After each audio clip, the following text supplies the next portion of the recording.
Hi friends! Today I'm going to read a book called My Tall Book of Dinosaurs.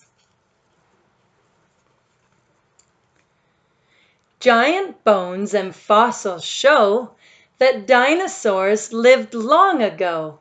But if a dinosaur or two came to your town, what would they do?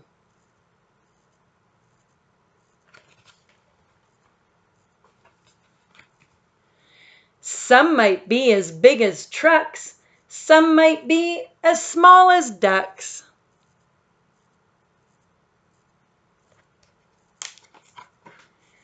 Some might soar up in the sky, some might never really fly.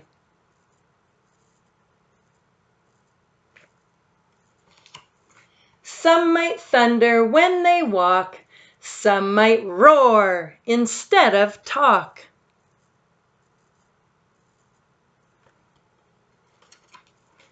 Some might eat the tops of trees, some might reach your house with ease.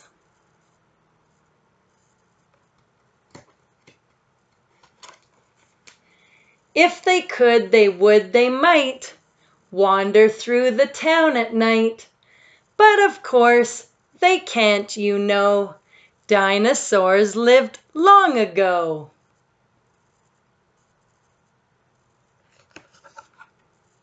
The end. Thanks for listening, friends. See you next time.